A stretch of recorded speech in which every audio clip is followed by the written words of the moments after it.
Erdhët në çdo kënd në A2 CNN. E gëzofshi ditën e flamurit në familjet tuaja, e gëzofshin shqiptarët kudo që janë.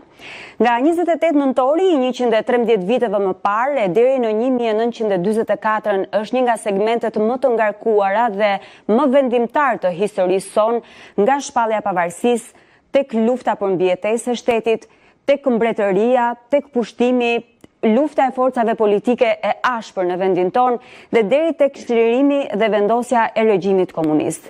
Është dita kur vetëm për pak ndalemi, skuqim atë dhe diasporën me flamurin më të bukur në botë. E pastaj kthehemi në përpjekjen tonë të përjetshme për të bërë shtet. Sonde ju ftoj të më bashkoheni në dy biseda të dobishme me dy personazhe që sa herë i dëgjon të lënë gjurmë tek ajo që di, tek ajo që të tjerët përpiqen të mësojnë apo edhe të imponojnë her pas here. E ne ndërkohë do të qëndrojmë tek vështirësitë e Shqipërisë për ekzistencë, edhe tek pushteti i butë i dy personaliteteve të shquara amerikane dhe britanike, të njohur si miqt më të dashur të Shqipërisë, Dr. Charles Telford Erickson dhe kolonelin britanik Aubrey Herbert. Ambasadori Mal Berisha ka shumë për të thënë për të dy, i ka studiuar mirë dhe ne sot do të na përcjell esencën e luftës së këtyre dhe për dy personazheve të rëndësishme për Shqipërinë, për ekzistencën e saj. Ambasador, faleminderit që pranua të ishit. Dhe nuk jeni vetëm, apo jo? Faleminderit shumë për mundësinë që më jepni dhe dua të përshëndes sot të gjithë bashkëdhetarët tanë kudo që janë, me një urim për festën tonë të pavarësisë për ditën e flamurit, duke pasur në krah edhe një pasardhës tanë, pasardhës tonin Skaj Erion Berisha, i cili me këtë shqipojnë këtu në Gjoks e ka përqafuar gjyshin në këtë ditë kaq të bukur historike për vendin tonë. Ju falenderoj për këtë. Atëherë do të nisim pa humbur kohë, ambasador, për ato dy personazhe që unë e theksova që në fillim që ju i keni studiuar shumë. Unë e di që ju do doni të flisnit për çdo detaj të aktivitetit të tyre të rëndësishëm për Shqipërinë, por ne do ndalemi tek ato që ju i konsideronit më të rëndësishmet për shkak edhe të kohës. E di shumë mirë se çdo detaj për ju vlen, por cili është roli fillimisht i Charles Telford Erickson për Shqipërinë, amerikanit që ndikoi shumë për ekzistencën me ato që ju e konsideroni si pushtetin e tij të butë? Është shumë e vërtetë që nëse do të flisim për jetën e Charles Telfordit, i cili përbën një nga punët e mia më të përkushtuara të jetës, do të shkonin në për shumë detaje. Në fakt unë dua të ndalem me Rita sot në këtë ditë kaq të shënuar në një thënie që unë e kam shumë për zemër dhe që është mirënjohja është parametri i madhështisë njerëzore. Neve na duhet që këto figura të cilat kanë bërë kaq shumë për Shqipërinë dhe këto dyja që ju sapo përmendet kanë diçka krejt të veçantë, sepse në fakt kanë humbur jo vetëm nga ditët, muajt dhe vitet e jetës tyre kushtuar Shqipërisë, por kanë humbur edhe pjesëtar të familjes. Kanë humbur vetë dhe kanë lënë amanet Shqipërinë tek pasardhësit. Dhe një gjë të tillë e bëjnë vetëm patriotë të mëdhej shqiptar, ata të cilët janë me rrënjë shqiptare. Dhe ndërkohë ne kemi dy figura për të cilat unë do mundohem të flas sa për mbledhësi se në çfarë momente të jetës së tyre ato janë gjetur kur njeriu harron gjithçka, por ata edhe në ato momente nuk e kanë harruar Shqipërinë. Kontributi i tyre është më kryesorët, ambasador. Kryesorët, po. Charles Telford erdhi në vitin 1908 në Shqipëri me këto misionet e ungjillorëve, të cilët sapo kishin filluar të dukeshin Ballkan, por kishin kohë që kishin ardhur në Perandorinë Osmane. Ai gjeti një mundësi për të shpërndar ungjillin në Shqipëri, po në Shqipërinë asaj kohe e cila ishte ende në Perandorinë Osmane, është viti 1908. Ai u përplas me shumë vështirësi në Tiranë, por gjeti një ambient pak më të përshtatshëm në Elbasan për të hapur një shkollë, të cilën ja mbyllën turqi dhe pastaj ata internuan, jeta e tij është e lidhur me shumë ngjarje në manastire etj. Por unë dua të përmend një nga faktet më tronditëse të jetës së tij, të cilën çdo kënd tjetër në botë do ta kishte detyruar të hiqte dorë jo nga vendi, por nga misioni i vet. Në vitin 1912, kur ai ishte kthyer nga një internim disa mujorësh në manastir, djali i tij i madh Irli psoi një infekcion duke lozur në oborrin e shtëpisë në Elbasan. Ai e mori djalin dhe vajti me të në Zvicër. E shoqja Irli, e cila ishte një pianiste newyorkeze, një aristokrate, priste që i shoqi të kthehej me djalin e shëruar në Elbasan. Dhe çfarë ndodhi? Djali në fakt nuk i mbijetoi smundjes në Zvicër, u kthy në Shqipëri me shumë vështirësi sepse e ndaluan në portin e Durrësit dhe kur arriti në Elbasan, sapo ishte shpallur pavarësia, serbët e pushtuan Elbasanin dhe e kam gjetur në dokumentat që e kanë ekstradu në kushtet kur Keri, e shoqja, ishte në gjendje delirit plot për dhimbjen që kishte shkaktuar humja e djalit. Ja nxorën të gjitha librat në rrugë dhe ja dogjën në oborrin e shtëpisë, e përzuan me dhunë dhe e nisën nga Shqipëria të ekstraduar me forcë. Forcat serbe në këtë kohë turqët kishin ikur nga Shqipëria dhe jemi pikërisht në ditën e pavarësimit të Shqipërisë. Ai u largu nga Shqipëria, e shoqja pas vdekjes djalit nuk jetoi më dhe ajo e humi të gjithçka që kishte dhe bëri edhe një vdekje më vonshme dhe pastaj ky njeri prapë nuk ju nda Shqipërisë dhe botoi në The Economist të Londrës 4 artikuj për atrocitetet të cilat i bënin serbët në Kosovë. Dhe janë nga gjërat më impresionuese po t'i lexosh se si edhe gazetarë të famshëm francez gënjenin për atrocitetet serbe në Kosovë që i zbuloi Charles Telfordi përpara opinionit botëror të atëhershëm. Ato barbarizma të tmerrshme, por çfarë nuk të vret shprehja të bën më të fortë apo jo? Më të pikërisht. Pastaj e shohim në rrjedhën e shtetit shqiptar në kohën kur ai emërohet presidenti kryqit kuq amerikan në Italinë e Jugut, e cila ishte në një gjendje mjerimi dhe urie masive, në vend që të gëzonte një punë e cila ishte shumë e paguar, ai përgjigjet një ftesë të Vatrës për të bërë pjesë e delegacionit shqiptar në konferencën e paqes në Paris, ku i bashkohet Imzot Bumçit dhe Mihail Turtulli dhe bashkë me delegacion dhe pa hyrë në detaje, prapë mund t'ju them që unë kam gjetur edhe korrespondencën e tij me presidentin Wilson me datë 24 prill të vitit 1919 dhe me 25 prill ai merr përgjigje nga vetë Wilsoni.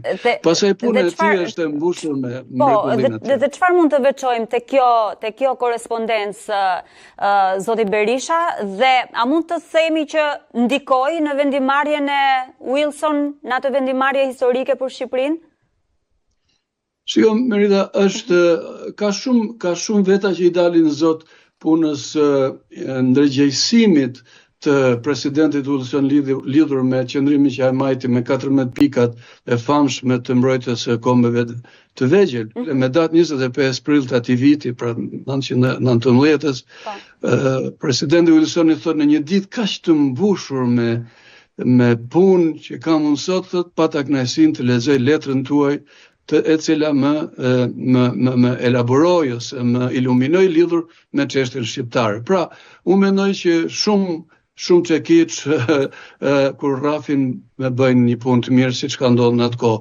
Por vetë fakti që një amerikan ishte deleguar nga Vatra dhe ai e la punën e vet me të mirë të jetës vet që kishte marrë deri atëherë si shef i kryqit kuq amerikan në Itali dhe ndroi rrugë sepse ishte konflikt interesi nëse punonje në kryqin e kuq dhe merreshe me politik dhe ai përkushtoi çështjet shqiptare. Është një mrekulli që vetëm njeri me një pasion të jashtëzakonshëm, një dashuri pafund për një kom siç jemi ne mund ta bënte atë edhe një herë. Më leni të kujtoj që në kohën nga ikja nga Shqipëria deri te konferenca e paqes, ky njeri kishte humbur njeriu e vet më dashur dhe e kishte lënë ajo me 3 jetim të tjerë. 2012-2019 edhe një periudhë disa vjeçare. Po ambasador, si lindi ideja e tij për themelimin e shkollës shqiptar-amerikane të bujqësisë në Golem? Ju e keni theksuar disa herë. Për kudo që është i interesuar mund ta gjejë edhe në YouTube të gjithë informacionin dhe materialin e plot për këto momente që po flasin në teleshikuesit. Po, është një lloj komunikimi aq i afërt i Charles Telfordit me njerëzit të cilët në atë kohë përbënin, si me thënë, establishmentin politik të Shqipërisë, regjenca, ndrimet e pushtetit her mas here, Fanoli ishte në atë kohë nëpër dyert e politikës shqiptare, Zogu kishte shkëlqyer me mbrojtjen që i bënin konferencës së Lushnjës, dhe shqiptarët në atë kohë ishin në periudhën kur kuptonin që pa arsim nuk mund bëhet dot asgjë. Dhe Shqipëria natyrisht kishte dalë nga një obskurantizëm i stërzjatur otoman. Dhe në përpjekjet e veta për këtë, Ahmet Zogu i thot, Erik i thot, ju keni shumë miq të pasur në Amerikë, thot, si nuk jeni do t'ju aq sa të na japin sa fonde që të bëjmë një shkollë bujësore, sepse kjo bujësi kaq e prapametur dhe primitive nuk mund të jetë kurrë një bazë e vërtet ekonomike për zhvillimin e vendit. Dhe në fakt, këtu nis ajo, si me thënë, zanafilla e një projekti i cili, për fatin e mirë, ekziston edhe sot dhe është shkolla më produktive, më organizuar mirë dhe më moderne që ka edhe sot Shqipëria, bazuar pikërisht në fillesat e asaj kohe. Dhe ai niset dhe shkon në Amerikë, më lë $350,000, e kam thënë shumë herë, por le ta dëgjojnë dëgjuesit përsëri, $10,000 nga fondi që ai grumulloi për shkollën e Golemit, që është sot në atë kohë ishte vendosur bëjë në një vend tjetër, Kestani i Rios, aty ku është rreti sot, dhe $10,000 janë të Herbert Hoover, që më vonë u bë presidenti i Shteteve të Bashkuara të Amerikës, në kushte anonime. Nuk, për konflikt interesi ai nuk mund të pranonte që të jepte para për sipërmarrje të tilla private. Ai erdhi në Shqipëri, historia e shkollës është shumë e gjatë, por unë dua të komplimentoj ata që drejtojnë sot atë shkollë, pavarësisht se është pretenduar se shkollën e vërtet që kishte ngritur Eriksoni e prishi Përmeti. Me këtë rast, Merita do të më lejosh që për kundër kësaj dite shumë bukur festive, t'i kujtoj shikuesve tanë dhe autoriteteve shqiptare diçka të cilën unë shpresoj se ju mund ta shihni në ekran. Po. Investimi i parë amerikan në Shqipëri. Po, ky është i pari investim amerikan që qëndron mbi tokë, në tokën shqiptare, dhe që është në gjendjen më të degraduar, në gjendjen më katastrofike, dhe në perceptimin tim, ndoshta mund të jem gabim, lehet me qëllim që të degradoj deri në masën kur shemet vet, në mënyrë që të ndërtohet një kull prej cilës mund shifet bari. Le ta rindërtojmë këtë, sepse duke qenë një objekt i tillë, në fakt ka edhe një siluet të kalas së krujt, unë e kam thënë edhe herë tjera, i cila është bërë me qëllim të caktuar nga një nga arkitektët më të mëdhenj të kohës nga New Yorku në atë kohë. Ambasador, mbreti Zog në 31-shin e ndëroi me urdhrin e Skënderbeut, Charles Telford Erikson. Ndërkohë, ju çfarë do të veçonit si kontributin e tij vendimtar më të rëndësishëm për vendin tonë? Është një sentencë shumë interesante që Ahmet Zogu i thot, masi i ka sjell parat nga Amerika, i thot, Erik i thot, një popull thot, shquhet në nivelin e emancipimit vet, kur tregon se sa të emancipuara i ka gratë dhe vajzat. Kështu që, po sikur të bëjmë një shkollë vajzash në Kavaj, pastaj të bëjmë shkollën bujësore. Dhe vërteta është që në Kavaj është ndërtuar shkolla e vajzave para se të ndërtohej shkolla bujësore. Dhe për të gjitha këto që ai bëri, mbreti Zog atë dekoroi me urdhrin e kalorësit Skënderbeut në vitin 1931. Pastaj e ftoi në vitin 1937 si mik të nderit personal në festimet e 25 vjetorit. Dhe ajo që është për të pas mbresë të jashtëzakonshme është që ky njeri i kushtoi vitet tana shkrimit të një libri me titull Shqiptarët enigma e Ballkanit, është me 5 volume. Për fatin e keq, ai nuk e kishte botuar librin, unë e kam gjetur atë në fondin e tij të art në Yale University dhe e kam botuar, është e botuar në gjuhën shqipe. Por momenti tjetër kaq i rëndësishëm i këtij njeriu i cili nuk ju nda Shqipërisë deri në vitin 1966 kur vdiq në moshën 99 vjeçare, është pjesëmarrja e tij në konferencën e San Francisco, aty ku u themelu Organizata e Kombeve të Bashkuara.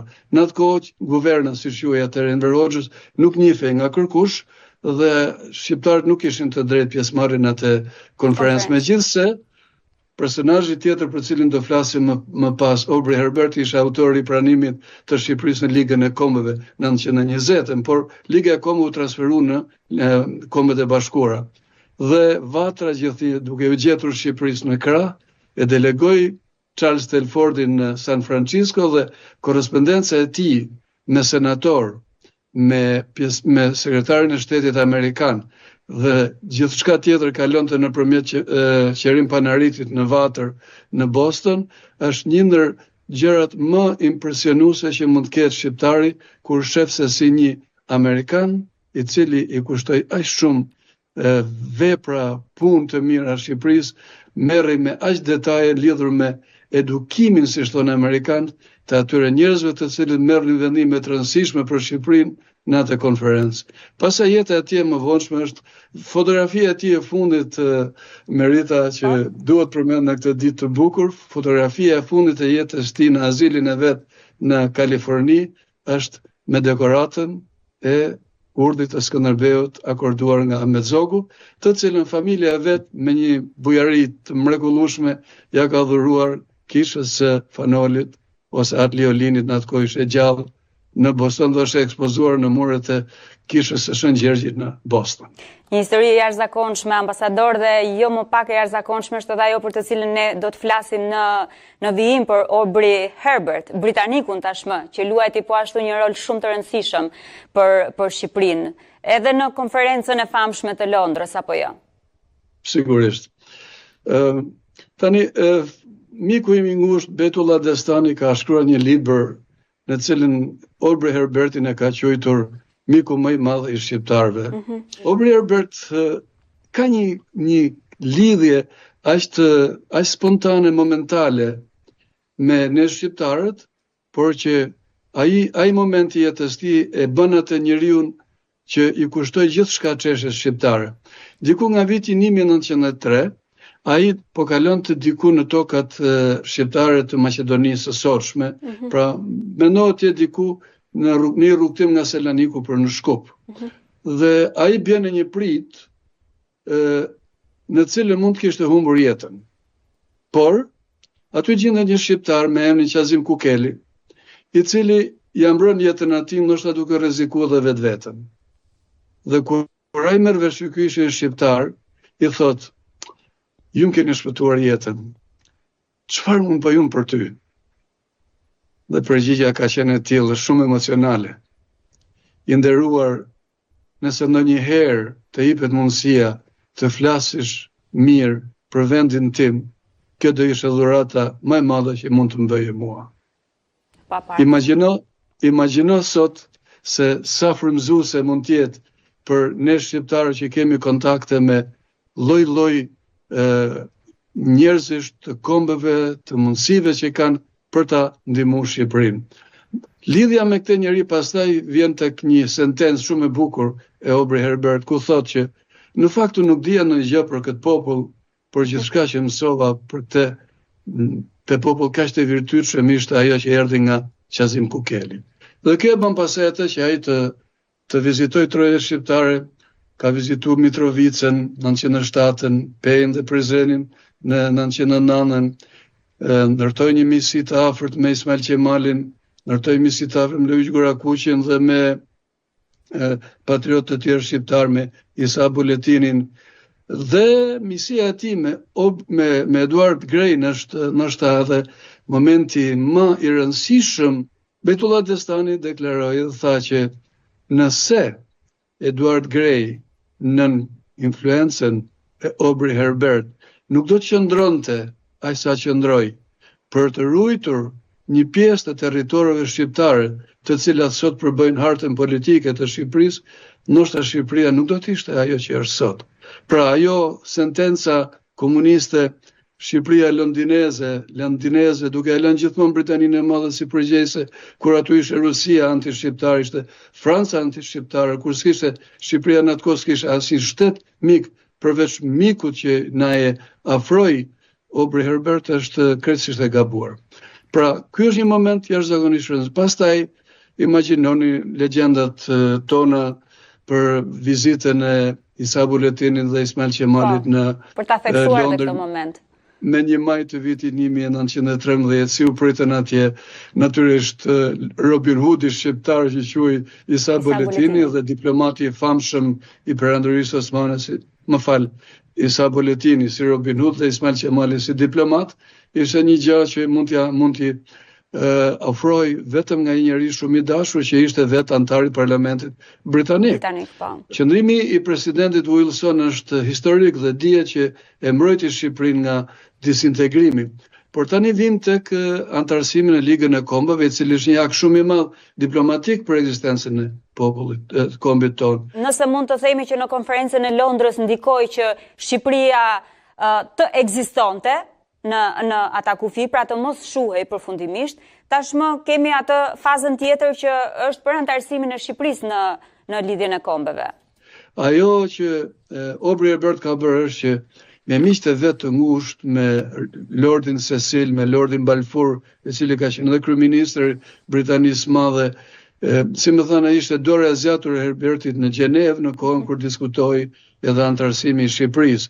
Është një historian i famshëm, Fisher quhet ai, i cili dha të gjithë argumentat shkencor për të drejtën e ekzistencës së popullit shqiptar si populli më i vjetër i Ballkanit, dhe kjo pastaj bëri që konferenca ta pranonte Shqipërinë si vendi numër 42 në listën e shteteve të njohura nga konferenca nga Liga e Kombeve në Gjenevë. Dhe ky kontribut në fakt është i dedikohet plotësisht Aubrey Herbertit. Për teleshikuesit, po kontesha Elizabeth Herbert, çfarë kontributi ka? Ja, kjo përbën një moment shumë emocional, moment edhe krenarie, por edhe dhimbje, të them të drejtën, dhe unë këto figura i dua edhe për shkak të dhimbjes që ndjej për ta, ndoshta ata janë vetë transformues kanë ndikimin e madh tek njerëzit që i studiojnë jetën e tyre, të shqiptarëve që i studiojnë jetën e tyre. Përse?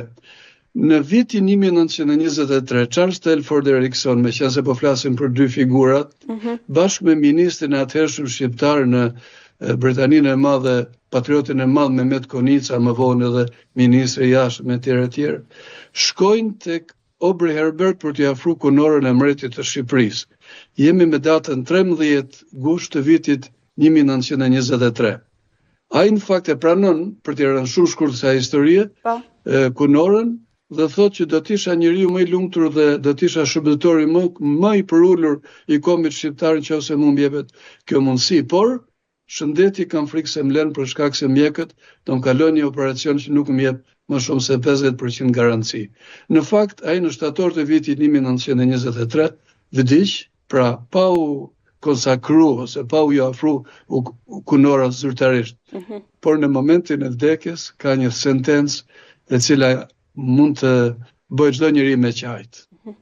Në çastin e fundit jetës i thot Elizabetës, konteshës Elizabeth, asaj që ka qenë kontesh e Highclere Castle, një ndër qendrat më të mëdha aristokratike të Britanisë Madhe. Mami thot, unë po vdes, por po të lë amanet Shqipërinë. Ajo e varros djalin e vet, vjen në Shqipëri, ndërton shkollën e Qerretit, i ndihmon kosovarët që ishin atje, ndërton një fondacion antimalarie me parat e Rockefellerit në Washington, me cilin e prezanton vllai vet që ishte, kuptoni se me çfarë kategori njerëzish kemi të bëjmë. Ambasadori i Britanisë Madhe, Sir Howard, ishte i vllai i Elizabeth Herbertit, ambasador në Washington. Ai e njeh me Rockefellerin dhe ai akordon një fond. Pastaj ajo ka sjell në Shqipëri bibliotekën e parë publike, të cilën sot e gjejmë në qendrën Sotir Kolea, janë në gjendje rreth 3200 libra edhe sot. Është fat i madh që përkundër gjithë atyre gjërave të cilat në cilat ka kalu populli shqiptar, ato libra janë rujt. Por gjithnjë në mënyrë tragjike, vetëm pak më duket 2-3 javë para se sa të hapej biblioteka, ajo bën një vdekje të papritur në Portofino.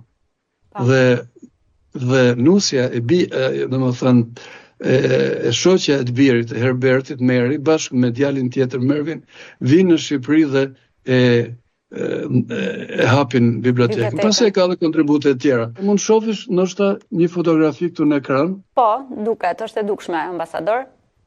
Po.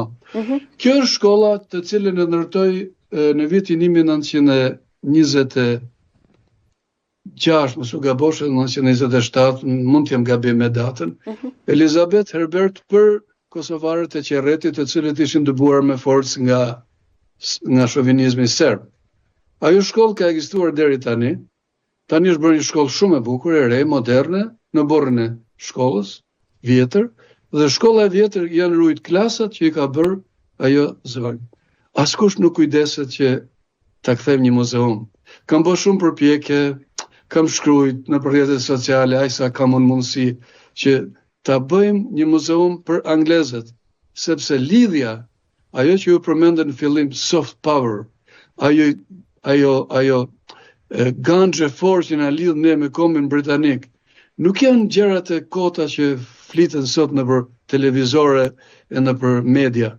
Enver Hoxha i ka mohu të dy këto figura, njerëz të cilët kanë lënë jetën, kanë lënë familjen, kanë lënë amanetën çastin e vdekjes për ne shqiptarët dhe për Shqipërinë. Dhe është mohu për 50 vjet, emri i tyre nuk është lejuar të përmendet asgjë kundi, po të përmendte njëri mund shkon të Burg dhe edhe mund të kenë shku. Të dyja janë në gjendje skandaloze, të dyja kanë shumë pak shpenzime për të kthyer ato në qendrat të kujtesës më të bukur të lidhjeve që ka kombi shqiptar me kombin amerikan dhe me kombin britanik. Dhe cila është thirrja juaj e fundit, ambasador, në kuadër të këtyre që sapo thamë dhe të analizës së këtyre figurave të rëndësishme? E keqja është se mas 35 vjetësh, për inercinë asaj kohe, vazhdojnë të injorohen. Ajo që sot njihet si woke culture ose mohimi i traditës, sepse historia fillon vetëm sot, se dielli ka rënë sot, nuk është e vërtet. Unë jam habit që intelektual shumë të njohur ka marrë pjesë në promovimin e veprës së Aubrey Herbert, më thanë mrapa që ne nuk kemi dëgjuar kur emrin e këtij njeriu. Pra, është domosdoshme, mesazhi im është të futen në librat e shkollës, të njihen nxënësit e niveleve të ndryshme dhe të dinë se përse lidhjet e kombit amerikan, kombit britanik me kombin shqiptar kanë një fundament të jashtëzakonshëm i cili përbën bazën e të ardhmes marrëdhënieve tona. Ambasador, ishte shumë kënaqësi biseda me ju dhe faleminderit që nuk lodheni se sjell në vëmendje atë çfarë është e dobishme për të njohur nga vendi, nga bashkëdhetarët, nga historia jonë dhe e atyre që na kanë qëndruar pranë në ditët më të vështira. Shumë faleminderit për praninë tuaj në çdo kënd. Edhe unë gëzohem dhe kërnohem që kemi njerëz si ju që i shpërndajnë këto lloj infosh të cilët i shërbejnë rinisë tonë mas pari dhe brezave që vinë. Faleminderit. Më pakta që mund të bëjmë dhe ma përshëndet edhe një herë Skyn. Patjetër, faleminderit shumë.